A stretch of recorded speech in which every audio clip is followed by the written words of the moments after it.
Okay, all about argon diagrams. We're going to shade some set points now. So let's draw an imaginary axis and a real axis.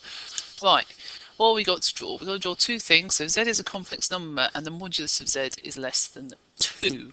So that means we must have a circle because our modulus tells us our distance from the origin. So it's going to be a circle. Now you notice it says less than, strictly less than, so this the actual edge of the circle is not included in our region, so we should do that with a dashed line. Okay.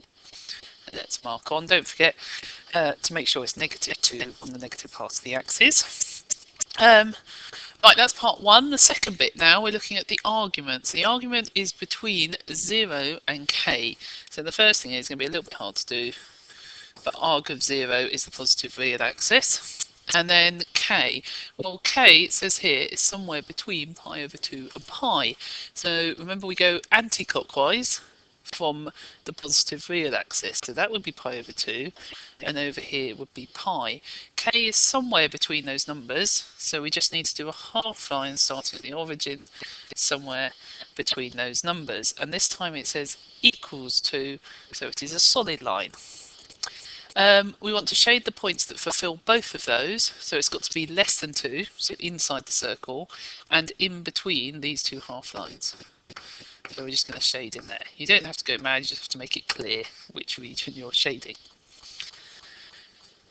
Okay, then we've got a complex number, z is -1 plus a times I, that satisfies both the modulus of z equals 2 and the argument of z equals k.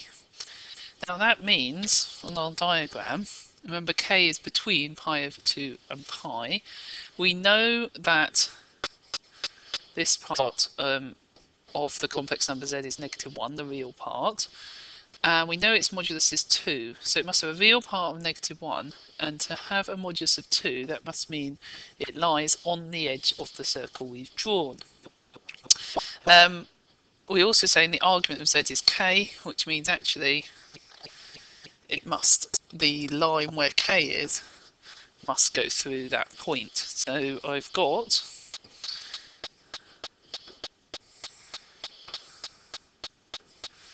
this triangle here. The modulus is 2, that's 0. This side must be 1. Using Pythagoras, you can work out that this side must be √3. So that's this side here on the diagram. That means that a equals √3. So I've now got z is -1 plus √3 times I, and that matches my diagram. I should have negative in the real and positive in the imaginary. Then the argument of z is k, so I'm going to look at my triangle. You can do this different ways. I'm going to look at this triangle here. So if I call that theta, tan theta is √3 over 1. And you can go into your calculator, remembering that we should be in radians now. So if we do the inverse tan of √3, I get that that angle is 1/3 pi. So that angle is 1/3 pi. That means that I actually want this angle here to find out what k was. So I'm going to get that angle, so I need to do pi minus 1/3 pi, which is going to give me 2/3 pi. So therefore k must be 2/3 pi.